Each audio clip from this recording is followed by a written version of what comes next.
Thank you, Reggie, for sharing that presentation. Hello, good afternoon, everyone, and welcome to our third webinar in our virtual learning, professional learning series. We are very excited to continue working with everyone and building our community and strengthening our communication.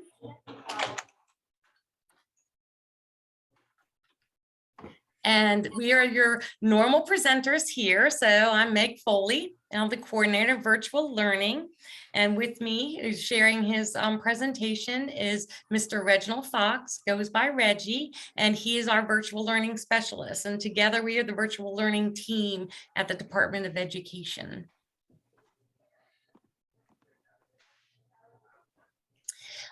If this is your first time of being able to join us, this has our goal for our virtual learning, professional learning series. And it really is simply to provide school divisions, schools, staff, and stakeholders with information related to all the aspects of virtual learning here in Virginia.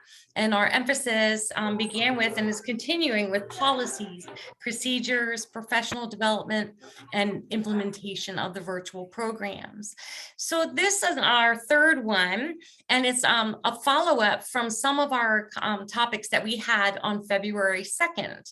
We're going to have a guest presenter. We are really, really excited, and Reggie's going to go ahead and introduce Maggie Clemens, Director of Licensure and School Leadership, in just a couple minutes, because she is going to provide the bulk of information. We are not the licensing experts, but she certainly is, and we are just thrilled that she agreed to join us today.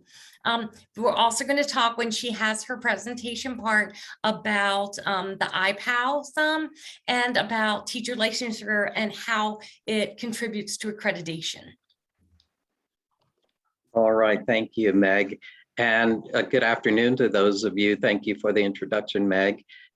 For those of you who may have missed our February webinar, it is posted on our website, and at the end we will give information on how to obtain those recordings. We started talking about enrollment and clarifying enrollment in virtual courses in Virginia, as we have several different ways to enroll through local school division programs, maybe through a regional program, or virtual Virginia, or private programs. And then we have our multi-division online providers as part of our approved process in the state. Here we talked about communication and supporting students. We gave several examples of how to support students. We had an example that indicated that students were having trouble, or they had special services that were warranted, or they weren't communicating well in the course, they weren't participating. So when we look at monitoring the progress and we report that, we know that we are collaborating with staff, with parents, with students, and all of us working together, we can work to help students be successful. We touched on teacher licensure and staff roles and tried to clarify any questions, and that is the reason that we asked Maggie Clemens to be part of this webinar so that we could continue our conversation about licensure. Maggie is the Director of Licensure and School Leadership in the Department of Teacher Education and Licensure at the Virginia Department of Education. And as we were talking with Maggie, we learned that she has over 20 years experience and certainly is a model and a leader for our staff at the department, and work really tirelessly with school divisions and individuals. And when we talk about licensure, we're talking about thousands of teachers to either renew, or those teachers who are new to education, or those that maybe transfer and would like to do something different from another career path. So Maggie, we are so proud of you, and thank you for your leadership, and thank you for joining us today. So I am going to stop sharing and allow Maggie to start the presentation. Thank you, Reggie, for those kind words. I think I probably bullied Reggie and Meg into actually presenting to this group and tried to get even more time. They're like, you got to do it in 30 minutes. And I was like, I could talk all day about licensure. So I will try to keep it short. We'll answer as many questions as we possibly can. First, I need to just recognize that while Reggie said that I was an expert, Meg said that I was an expert, I am not an expert. I have a rock star team behind me, and just kind of behind me, leading the way in every possible way. They are surrounding me with their expertise. There's probably 9 or 10 of our specialists that are on the call right now. They may want to turn on their cameras and just kind of wave. I won't introduce all of them just in the essence of time, but they are dedicated to our division staff to assist in the licensure process. And I certainly could not do my job without them. We've got 9 specialists on staff. We have 8 or 9 folks who come into the office every single day and have since the beginning of the pandemic to make sure that applications are being processed in a timely fashion. So I certainly can't do this alone, and I do feel like I need to recognize their hard work and their expertise in this.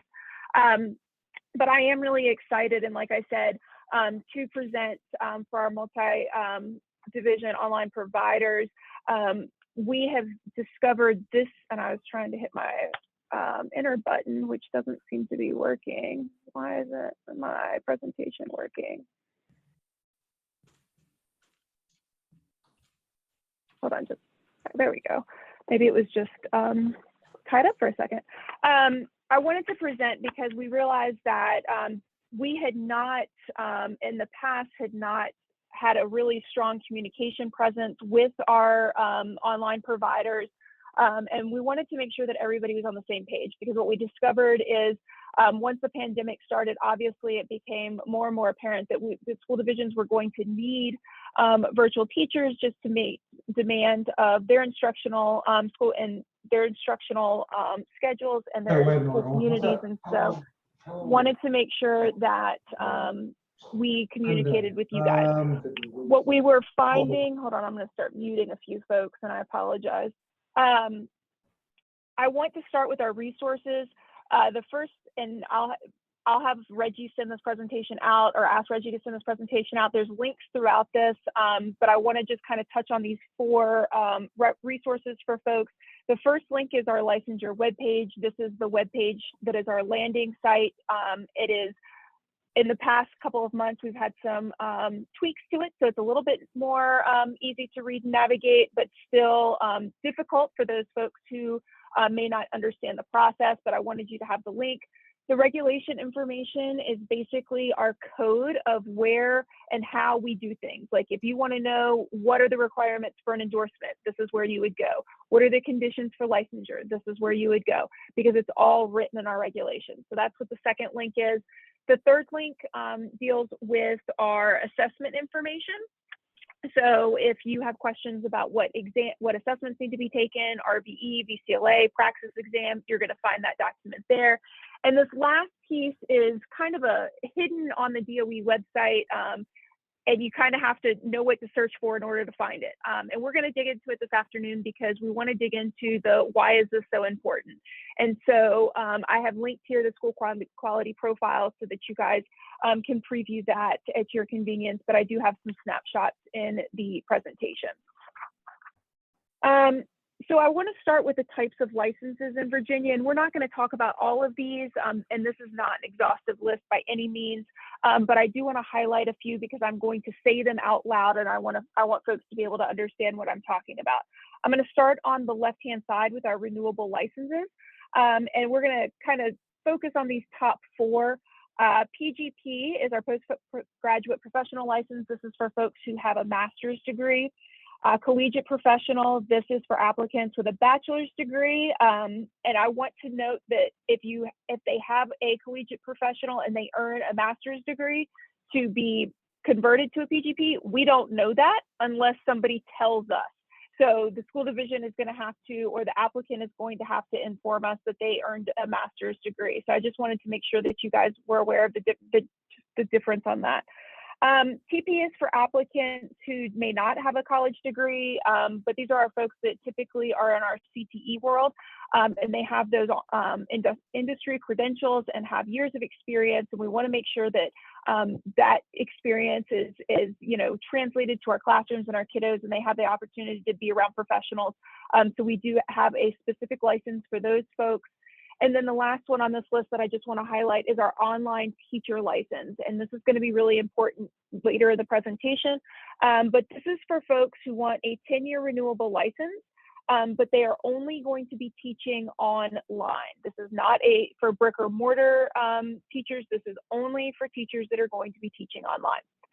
Our non-renewable licenses are on the right-hand side, and I'm going to just kind of quickly go through these.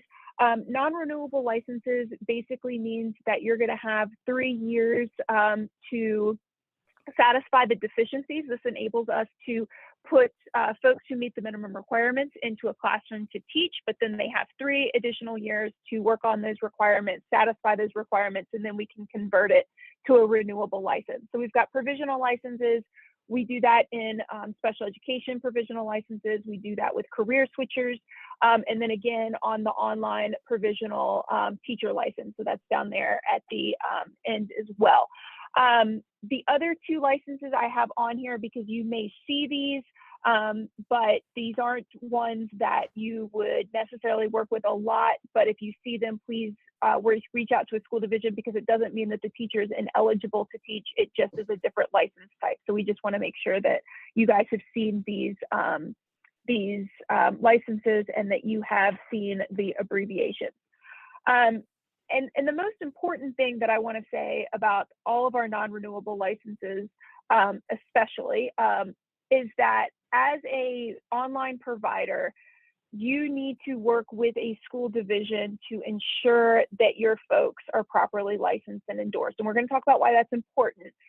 But it's really important that you build that relationship with your school division, and it needs to be not only with the HR folks, but also with the licensure folks, because sometimes in some of the larger divisions, that is not the same person. Sometimes in our smaller divisions, our HR director wears many hats and they do licensure as well. But for our larger school divisions, Prince William, our HR person is not the same as the licensure person. And you need to make sure that you are tight BFFs with those folks, because they are going to be able to advocate on behalf of your teachers and get you through the process a little bit easier. All right, so let's talk about how we actually get these licenses. I don't know if it's my connection, but my computer does not. There it goes. Routes to licensure. Here we go. All right. So when a teacher and applicant comes to Virginia, we want to ensure that they meet the components of licensure. And so we're looking for the bachelor's degree, unless it is the technical professional license, in which case that's okay, different route, or different license, but we're looking for a bachelor's degree. We want to ensure that they have satisfied their content requirements. We want to ensure that they have satisfied their professional studies, which does include experience. We want to make sure that they have completed their assessments and have completed their statutory requirements. So for the bachelor's degree, we are looking for official transcripts. If it's official, it comes in a sealed envelope via the student, or it comes electronically to the school division. We cannot accept something that is issued directly to the student that has been opened, because then it could be manipulated. We do accept electronic transcripts from Parchment and National Student Clearinghouse, and school divisions do as well. So please ensure that when your folks are applying, that we have official transcripts, because we're seeing more and more people sending in copies and we can't take those. We have to actually have official transcripts.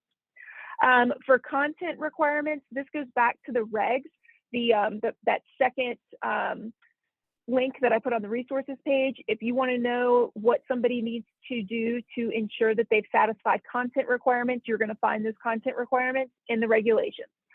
So we'll go back to that in just a minute, but I wanted you to know that's where those requirements are. You can also satisfy content by taking a praxis test. And for some areas, not all areas, but for some areas. And so it's really important for you also to know what assessments are needed for which endorsements. Professional studies are classes like human growth and development, curriculum instruction, classroom behavior management, those types of classes. Those are typically done within an approved program, or sometimes if a student or an applicant does not do an approved program, they kind of figure out where they need to go to take these classes, but those are the ones that are typically rooted in pedagogy. So we are looking for those as well. Assessments, like I said, those are our VCLA, our RVE, and our praxis tests. Those aren't required for all three are not required for every single endorsement, and it depends on your what student population and grade level you're working with. But again, that goes back to I think it was the third link that deals with the assessments on the resources page. And then the last part of this is the statutory requirements. And when we talk about statutory requirements, we're talking about the child abuse, neglect and recognition. We're talking about first aid, CPR, AED. We're talking about dyslexia awareness, behavior intervention and support. And then we've got two new ones that are coming July 1, which is another SPED training, which will be module based, and another one that is specific to certain endorsements, history and social sciences, that is going to be an African American history module as well. So we'll have that information on our website, but just saying it out loud so that you folks, as you recruit and you try to get folks for next year and get them licensed, it's kind of on your radar. So those are the things that we're looking for when we are looking We're adding another special ed applications. training or webinar that the folks have to watch now. They're adding another special education module. Yes, there's actually, this was done during the 2021 legislation, and it's for initial licensure, and it's actually 2 modules, and they're coming out of the special education office.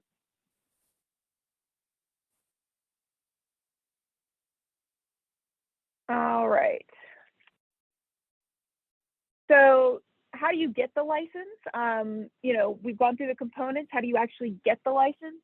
And in Virginia, there is the approved program way, and then there is in reciprocity, and every other way is considered an alternate route to licensure. So approved programs are in the regulations. We expect folks to go through the approved programs, but there are other ways to get a license in Virginia. But there are 2 ways. It is the approved programs or an alternate route to licensure. So these are, you know, anytime that it's an alternate route, you're going to be doing a provisional type license typically, because there's going to be other coursework or assessments or experience that you're going to have to satisfy.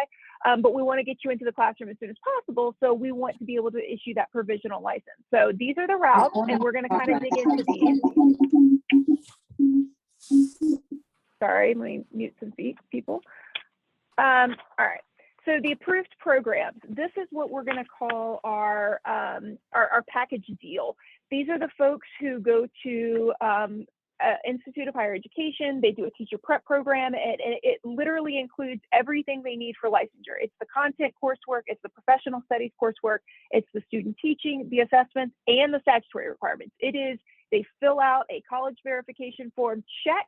The college dean signs at the bottom and says, yep, they've done all their stuff. They include their transcripts, the application, the fees, some additional certificates if they need to, and they send it in, and you get a license. That's the college verification form. They're signing off on it. This is the route in the regulations that says this is how folks can get their license. Approved programs, golden ticket. If you have somebody that has done an approved program, then it's a big checkbox here.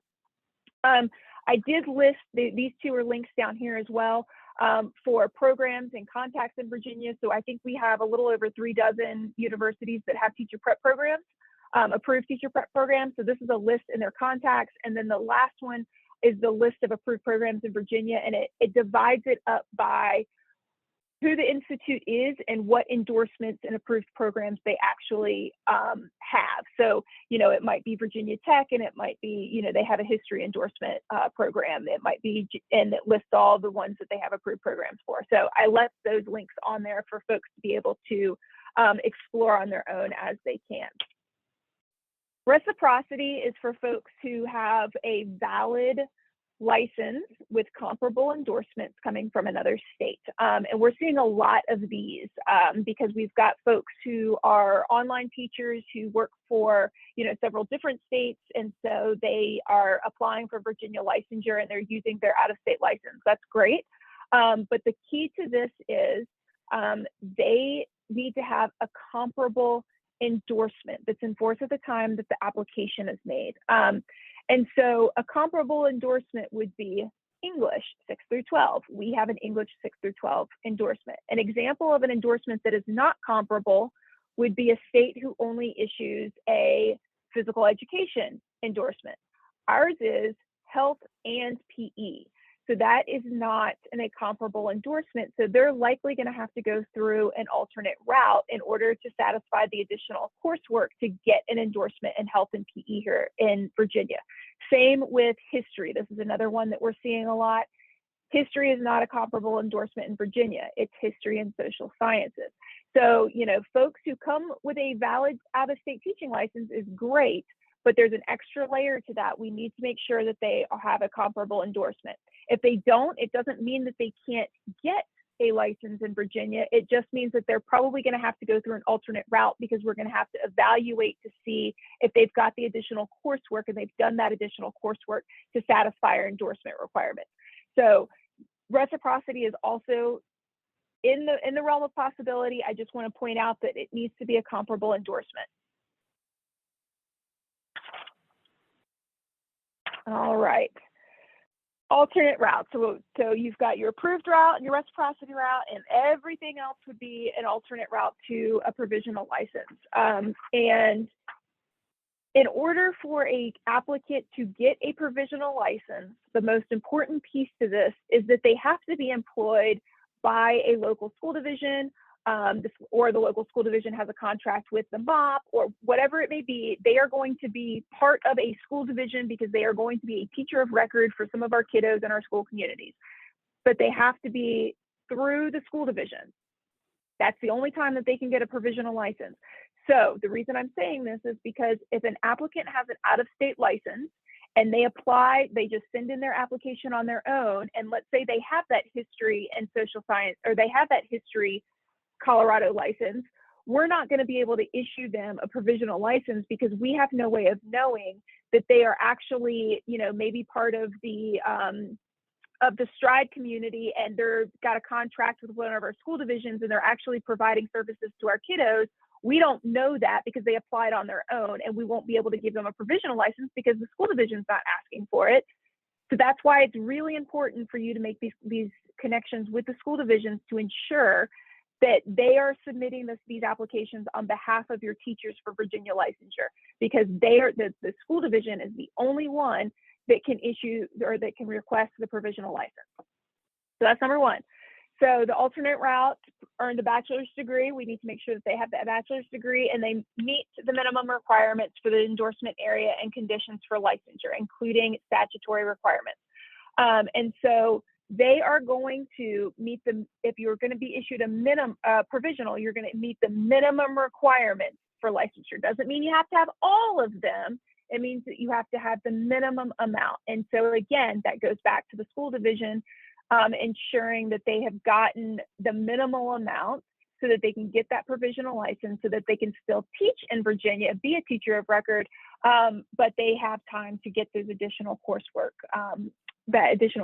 satisfied. The minimum amount is for content. We satisfy content first in Virginia.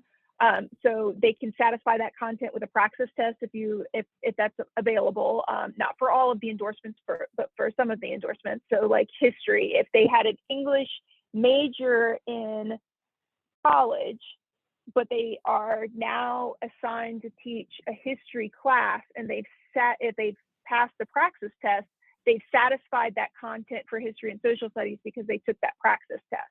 So they qualify for a provisional license.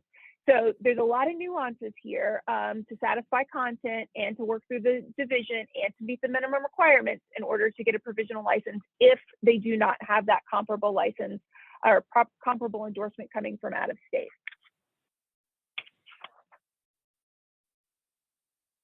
So a few notes on our provisional licenses. Again, only the Virginia School Division is going to be able to request this license, and it is based on the teaching assignment. And this, again, is why it's so important for you to work with the school division, because the provisional license, if they don't already have experience, they're going to be cited for experience. And in Virginia, your experience has to match your endorsement. So you can't be a provisionally licensed art teacher but assigned to history and expect your history experience to work for that art endorsement, because that's not the same experience. Art is a totally different experience than history. So it's really important that you understand that these provisional licenses, those teachers have to be in those teaching assignments in order to ensure that they're getting the right experience if they are cited for experience. If experience is cited, it has to be contractual classroom brick and mortar experience. And this is going to become, again, on my third bullet point here, really important with the online teaching license. For folks who are teaching currently online and they are cited for experience, they cannot use that online experience to satisfy the experience for a CP or a PGP license, because those licenses require experience in a brick or mortar classroom. So if you've got somebody who's teaching only online, has only had online experience, and is going to get cited for it, they are only going to be eligible, or they may only qualify for an online teaching license at this time because of the experience piece of that. And so I wanted to make sure that I put that on a slide so that everybody saw it, because online teaching experience does not satisfy brick and mortar classroom experience for a CP or a PGP. Now, if they came from another state and they had the classroom experience from another state, they were in a brick and mortar classroom in another state, great. They're not going to be cited for the experience and they're fine. But please make sure that you understand, if they are going to be cited for experience and the only experience they are getting this year is online, they may only be able to qualify for an online teaching license. So I just, again, wanted to make sure that I said that out loud. The other thing I'm going to say out loud deals with our provisional career switcher licenses, because I know that some career switchers have come on board with some of our virtual providers and are trying to use that experience to satisfy their experience for their provisional career switcher license. They cannot do that. The career switcher program should have advised them that their experience has to be in a brick or mortar classroom in order to convert their career switcher license, a provisional license, to a PGP or a CP. Again, they may only qualify for an online teaching license at that point. So I wanted to say it out loud, just be very clear on the type of experience that folks have. So let's talk about this online teacher license. The online teaching license is a 10-year renewable license, valid for teaching online courses only. That's the only thing it's good for, is teaching online classes only. So if somebody came to, Henrico County and all they had was, if they had an online teaching license, they would only be able to teach virtual classes in Henrico. They would not be able to go into Henrico High School and teach a brick and mortar class, because they would not have satisfied the experience for that. We can always convert the license once they're ready to go to a PGP or a CP, but they would, because of their experience or because of what they're actually doing, and they only do the online teaching, this is the type of license that they would get. It's important to note that if they already have a PGP or CP license, they can teach online, but it doesn't work the other way. So if you have a CP or a PGP, you can teach classes online, that's okay. But if you have an online teaching license, you can't go and teach brick or mortar classes with that online teaching license. Applicants have to satisfy the content endorsement requirements for these online teaching licenses, just like for a CP or a PGP. They still have to do professional studies. They still have to pass assessments.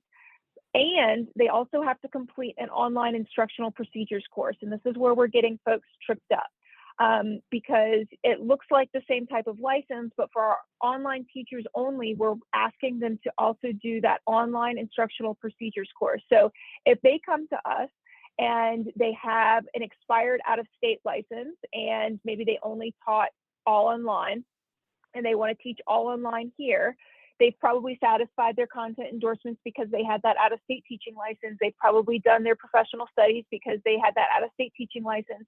They may have to pass some assessments here for BCLA and RVE if they've never done that, but they're also going to have to do that online instructional procedures course because that's a requirement for our online teaching license.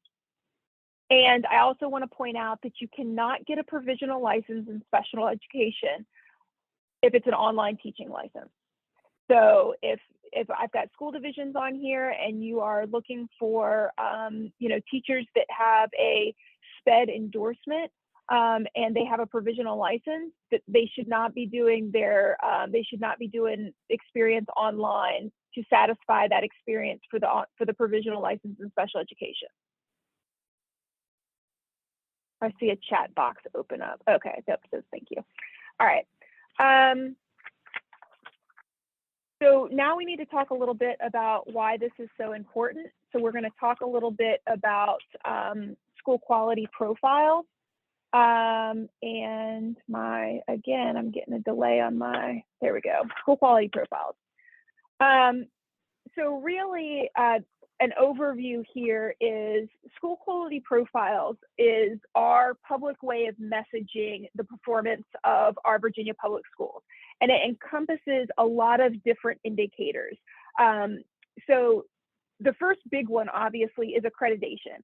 But accreditation is hard to explain to school communities. It's hard to explain to parents. It's hard to explain to real estate agents as they're trying to, market houses in a school community. And so we use the school quality profile as kind of a way for the public to kind of check on specific schools, specific school divisions, how are things going?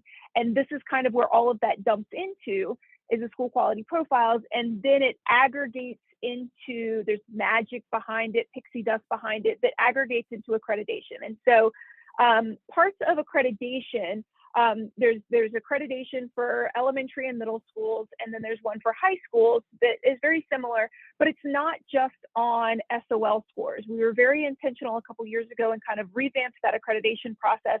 So it does talk, obviously about overall proficiency and growth for English and for reading and writing, math, English learners, proficiency in science and social studies, but it also talks a little bit about absenteeism. It brings in dropout rate. It brings in college and career readiness. There's all of these different indicators that go along with accreditation.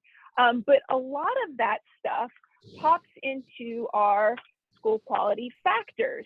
So accreditation obviously is number one, but the way we get to accreditation are some of these factors right here. So our factors on assessments, factors that deal with enrollment, finance, what does the finance of the division look like, our learning climate, our teacher quality, because that goes back into, if you've got a very inexperienced teacher, what do the test scores look like? Do you need some mentoring and coaching there, that type of thing. So all of these things right here are factors that kind of build into that accreditation report and the accreditation rating, but it's messaged in a way for the layman of the world to understand, because the accreditation, it gets into the weeds about a lot of stuff. So when you go to a school quality profile for you can look it up by division, you can do it by school, individual school, you can do it by the state.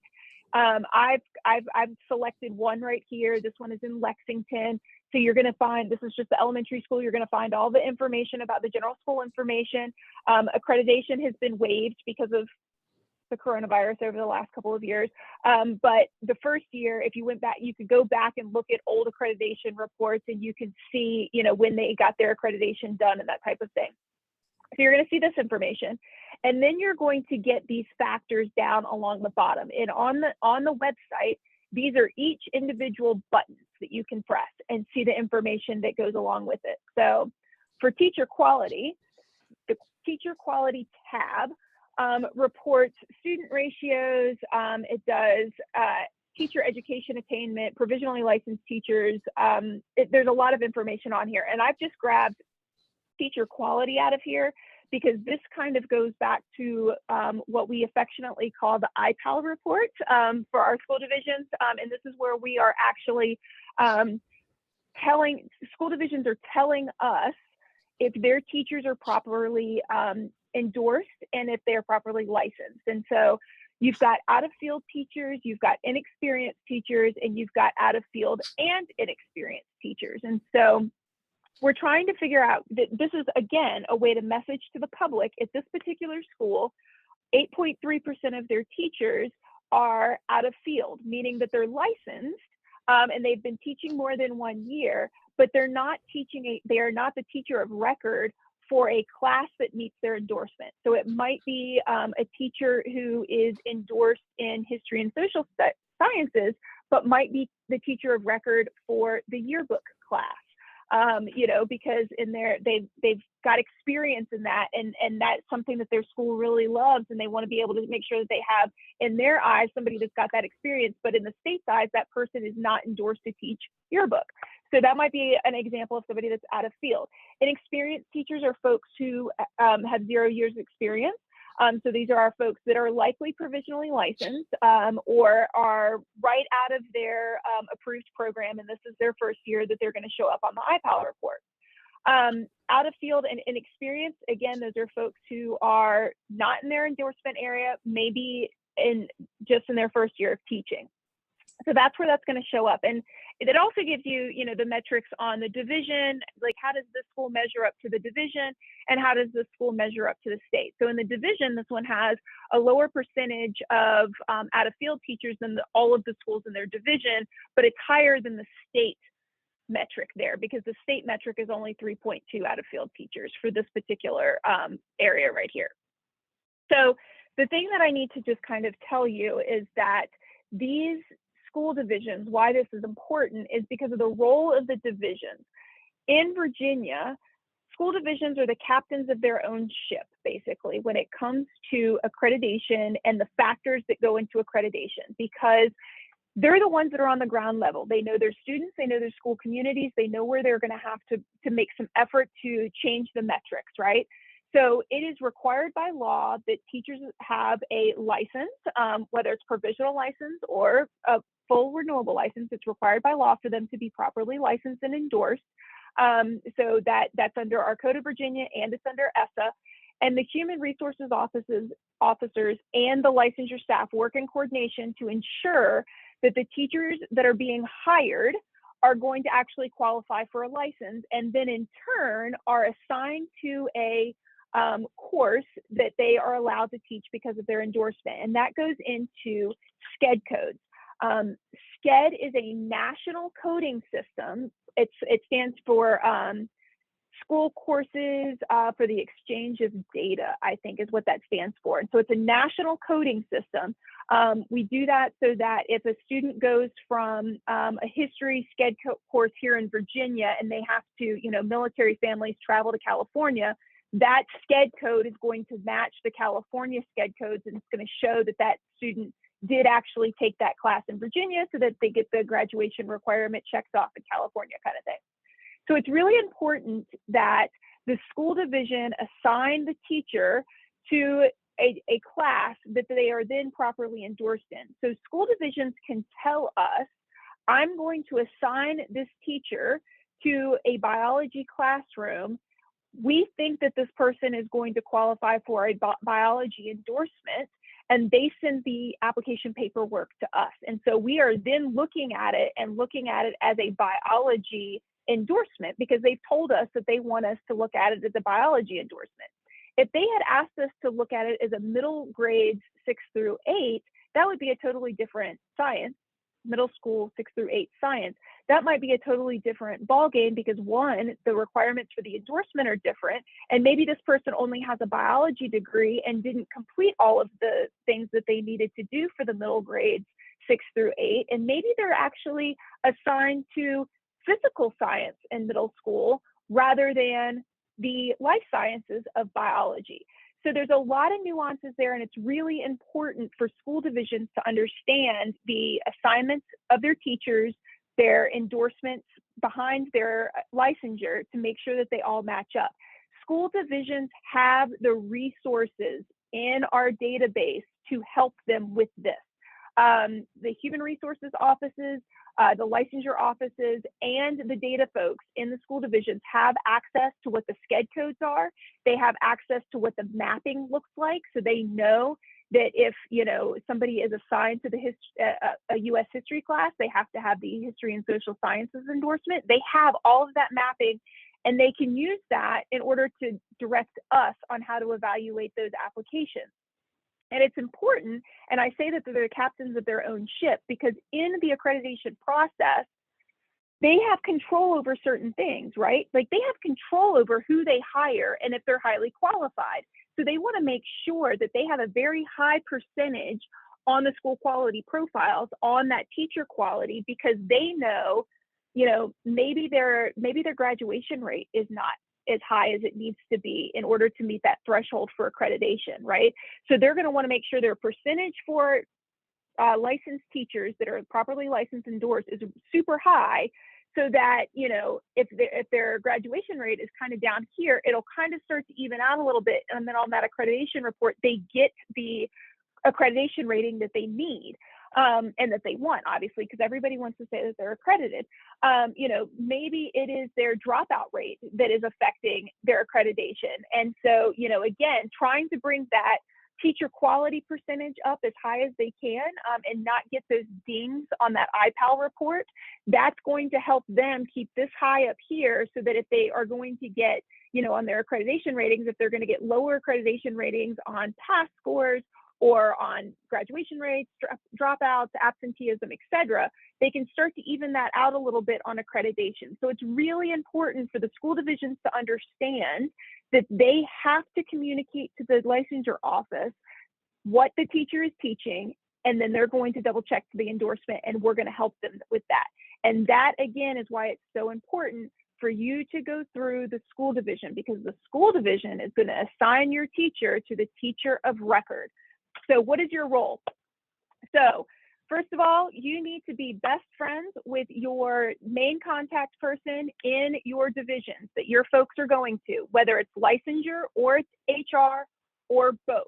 Because like I said, they may have separate departments. So you need to understand from your division, do your HR folks handle the assignment of that licensure person, of that licensed person, or to the licensure folks? Because I can't tell you how many times I've, a licensure person will call me and say, hey, HR hired this person, but you know what? I don't think that they can qualify for a license. Can you double check this really quick? Because the HR person just assumes, because again, licensure is a totally different beast and nobody goes to school for licensure. The HR person assumes that this person is based on their credentials. They've got a major in elementary education, interdisciplinary studies. They're like, oh yeah, that'll work. But the licensure person knows that that probably does not meet the licensure requirements. So make sure you know with your school division main contacts, who is the person that is going to ensure that the license has the correct endorsement for the teacher that's assigned to a Sched code. Sched codes, you need to know how that teacher will be assigned. So, again, going back to somebody who, I'm going to try to think of a scenario. This happens more often than not in I'll use my middle school example again. We had somebody that got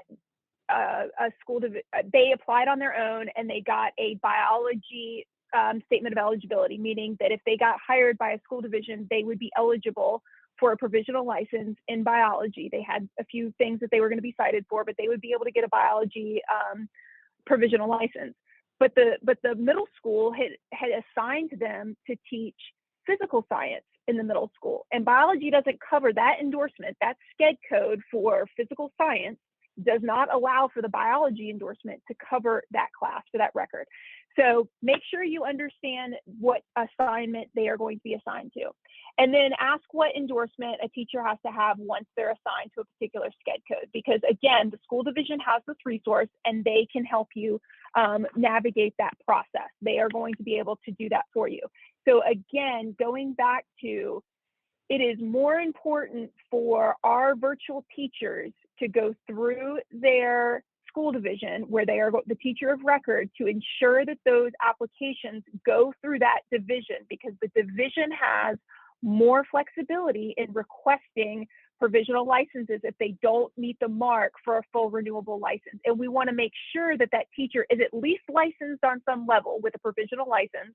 You know, so we want to make sure that we give that license to them. I'm seeing a lot of applications come through that for online teachers that where they've applied on their own, and they're missing elements like they didn't do the hands-on CPR training, which is required now, or they give us unofficial transcripts, or you know, they have an endorsement that's not comparable. And we have to, it takes us because our licensure specialists are assigned to divisions to exclusively help with those divisions to get that feedback. Those divisions get taken care of first a lot of times, and quicker. Well, I'll say they get taken together first, sometimes not quicker, because we've got one specialist that's assigned to folks who apply on their own, and she is super quick. But they're going to get that communication back and forth and back and forth and back and forth until they get it right. Whereas the school division is going to be able to see that application right up front and say, nope, I need an official transcript. We're not even submitting this to DOE yet. I need an official transcript. I need a certificate that says you did online CPR. I need your college verification form. The school division is going to be your gatekeeper to ensure that everything is in the packet, so that when they send it up to us, there's less of a chance of them not getting a license. We want to make sure that they get the license. So make sure that those teachers that are teaching with you virtually are going through the school division where they're going to be the teacher of record so that they can get the license. And that is the end of, y'all, I'm so proud of myself. I can't even believe it. I did that so fast, and I didn't even take very many questions, but I couldn't, because I promised that I wouldn't keep you long. But here is my contact information. We've got a general inquiry box there that is monitored by licensure specialists. I feel like 24/7 the way we work, but it is monitored by a licensure specialist. And so if you've got specific questions that you want to reach out to the general inquiries, you can certainly send things my way. But again, I need to emphasize that our virtual teachers need to work with the school divisions that they're going to be the teacher of record for, because we have 150,000 active teachers licenses in Virginia. And we probably get, 40,000 requests a year, and we literally have 10 people working on this. And so I really would ask for you to reach out to the school divisions to assist, because they do have the resources to assist you. They can see the back end of our system to know if we've received an application. They can, give you information about the Sched Codes. They can give you information about the assignment of the teachers. They can do all of those things for you. And if they say, I'm not sure, then they can reach out to us, and it's only one person reaching out to us for information, and not, every single virtual learning provider in Virginia that's reaching out to us. So if you could, become BFFs with those school divisions, that's what we're going to encourage you to do. But if you do have specific questions, or if you want to schedule something so that we sit down specifically and talk about, questions, that I will be more than happy to do that. So I'm done. Excellent. I want you to give a big virtual applause. That's what I was thinking. Yay. A big virtual applause to Maggie. We thank you so much, Maggie. And Absolutely. she said she's not the expert, but she certainly unfolded for us a lot of information. And you can see that there are a lot of different pieces and factors that go into licensure. And that was just skimming the surface today for Maggie to provide to us. So we do want to entertain questions that you may have at this point. And this is why we are trying to provide this opportunity for professional learning. And this is such a great overview. We have to figure out a way to process this for every school division, Maggie, in the state, and every multi-division online provider. So again, we appreciate your attendance and participation. Do we have questions? You do have the ability to unmute.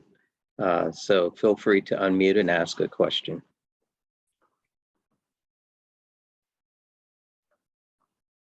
I have a couple of questions. The thing that jumped out at me was the online teaching license. I had never heard of that, and I felt like I'd read everything about licensure on the website. So the two things in particular, one, the extra requirement of the course on online teaching procedures, is that a specific course or set of courses being offered by specific providers, or is that please go find a course that teaches this list of topics? And if so, how does that get approved? Okay, so that's a fantastic question. And, you know, that online teaching license didn't get added until recently. And I say recently in the, you know, COVID warped time zone last couple years. And it's so exclusive to virtual teaching that we almost hate to tell folks that it exists, because it doesn't work in a brick and mortar classroom. So we don't encourage it, because we just want to make sure that people have their renewable license and that they can teach both places. And you can do that with a CP or PGP. This instructional class, the competencies in that instructional procedures class, is in the regulations. It's under the types of licenses, which I think is section 50 of the regulations, and it's in the bottom, and it talks about the competencies. It's a 3-semester-hour class. We have several that we're never going to say, hey, just go and take that class. We're always going to ask folks to let us pre-approve it, because IHE, Institutes of Higher Education, don't necessarily create this course with those competencies in mind. And we want to make sure that our competencies are covered in that particular course. And so we do have a few that we've vetted, but we aren't providing a list for folks, only because we are a state agency. And if we start saying, hey, go to this institute, hey, go to this institute, it shows favoritism. So we're not able to do that. But we have recognized several courses that will meet that requirement. I would recommend going to one of the institutes, one of our approved program institutes, and looking to see what their education course offerings are, because they likely have one that is online instructional procedures, because we've kind of moved into that realm now, and seeing what it looks like, and then asking us, can we get pre-approval for this course? Because if you've got it in writing from us that it's pre-approved, you're for sure know that that's the class that you can take and it be accepted. Sure, that's great. One of the reasons I ask is because for me, the people I'm most often working with for licensure are people who are coming through that reciprocity pathway, and some of whom may already have taken courses on that topic elsewhere. And so the other question about that specific license Can I stop yes, you real quick before you ask the other question? So if that's the case, if they're coming to us via reciprocity and they're only wanting that online teaching license, and you feel like there's something in their transcripts that looks like they've satisfied that, if you want to also include a course description for that class, then it'll give us an opportunity to review it while we're doing the entire course about the evaluation, and we don't have to go back and forth about, hey, can you provide the syllabus or the course description or anything like that. We want, if you've got the information, send it to us so that we can go ahead and review it. But go ahead and ask your next question.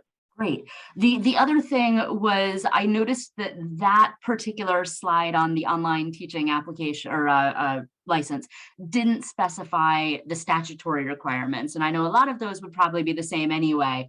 I suppose the one that's the big question would be the first aid one, the hands-on first aid one. Yes, and that is a statutory requirement. There's nothing we can do to change that. There is no waiver for that. That is part of the whole licensing statutory requirement. Everybody has to do it. Yes, hands-on. Okay. However, if you're going through your school division, okay, and the school division says, hey, can they do that hands-on? Can they do that first aid during the first year of their provisional period? They check that box, then we can allow that. Again, another opportunity for you, or another reason for you to go through the school division, because the school division has more flexibility. Some of those statutory requirements, not all of them, but some of them, the school division can check the box that says, we want our folks to be able to do this during the first year of their provisional period. And then they typically will, find a class for them to take, or they will offer it there in the school division for them. Okay, great. And I guess I had one more question that kind of made me think of, because you talked so much about the importance of going through the school divisions, and I appreciate that. I hadn't realized how important that was. We work with multiple divisions, hence the M in the MOP. And so does it matter which one you were to go through, or if someone was, got a provisional certification by working with one division, would they still be able to teach courses with another division? Are those differentiated, or is it just the license? So for the license itself, again, it goes back to that teaching assignment. We want to make sure that the experience that they're getting, if they're going to be cited for experience, is in the area that they're assigned to. So it is important for you to reach out to the individual divisions for that initial license so that you can get the evaluation, you understand what has to be satisfied for that provisional license. But that doesn't mean that they can't go to another division on that provisional license and complete the requirements there. They have 3 years to complete the requirements, but it's important that they get their evaluations from the school divisions at the performance evaluations at the end of their tenure at that school division that year. Because if they need to extend their provisional license because maybe they haven't been able to complete a course, the school division, and only the school division, the superintendent, can ask for an extension on that provisional license. So it is important for you to maintain those relationships with the divisions and to reach out to the divisions, but it doesn't mean that they can't move divisions with that provisional license, if that makes sense. I think so. Thank you. Mm-hmm. Hi, Maggie. Thank you for your time. Just a quick question. And again, you provided a lot of information. We appreciate that. For this particular year, any teacher that's not currently licensed, but maybe has submitted paperwork and those things, the IPAL, I think, was due today. Am I correct in that? I think that the school divisions are using the 15th as kind of their deadline because we have an internal deadline of the 18th. And so I think that a lot of school divisions were like, yep, we've got to have it in by the 15th for folks. But we're looking at the 18th on our side. That makes sense. Will they have an opportunity to go back and add any licenses that are not currently licensed for any MOP teachers that are in progress? Or is that 318 hard and fast and they can't go back and maybe update that? So there's different things going on in the background. I actually had a conversation with our data team this morning. There may be an opportunity, and not because of MOPS, but because of something else, that school divisions may have to resubmit data. All divisions would have to resubmit data. If that happens, then obviously, they would resubmit. And if anything that we've processed up until that resubmission point has been done, then it would, roll into it. But once the snapshot is done, and we use that as, the snapshot, that's kind of like the end all of be all, which is probably going to be after the 18th, probably, originally the snapshot was going to happen on the 18th, but we've kind of pushed it back a little bit where I think we're 2 weeks behind. But that snapshot is coming up very soon. And once that snapshot happens, that's it. There will not be an opportunity for school divisions to resubmit. Okay.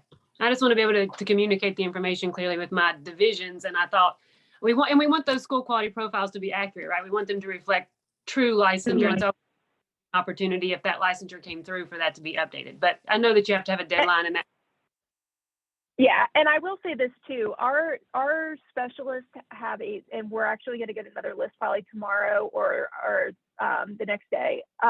We get updated lists of folks who are pinging on division's IPAL reports. So if you have a case that's outstanding and it's actually pinging on the division's IPAL report, our specialist that's dedicated to that division knows it, and they are prioritizing those as they process their cases, because we know that they're negatively affecting those IPAL reports. So we are aware, our specialists do know, but again, we've got 9 specialists, and so trying to get through all of those under deadline is really difficult, especially for our larger school divisions. And just to clarify, so we would need to check that SSWS for a license Friday at the latest before we could submit that, making sure I'm right, because that's when it's due. The superintendent has to sign off on the 18th.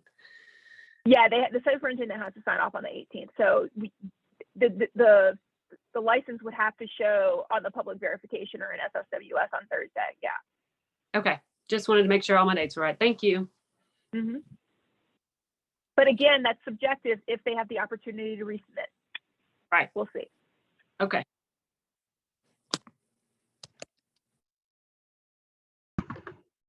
Additional questions? It's a great opportunity. All right, hearing none, we certainly appreciate again the opportunity for Maggie to share with us, and we want to just let you know that we are publishing the information on our website under our virtual learning hub, which is what we refer to where we have supporting and teaching, supporting virtual learning, supporting teaching and learning, and our professional development area. And this information will be included with the recording and is certainly published on our website that we've cited. So again, we want to thank Maggie so much for your presentation today, and thank you for participating. Meg, do we have any parting words? Just thank you again, Maggie. Thank you, Maggie's team. We didn't really get to see you, but we are so grateful for you and They're all rock your hard stars, work. believe me. It All sounds, rock I stars. can imagine, because that amount of information is amazing. So you must have that amazing team with you. And the last thing is just please let Reggie have a little while to get the presentation accessible, and then we'll have the webmaster put it up there for you on our professional learning website with the video and everything as well. So we'll get those presentations posted as soon as we can. Thank you.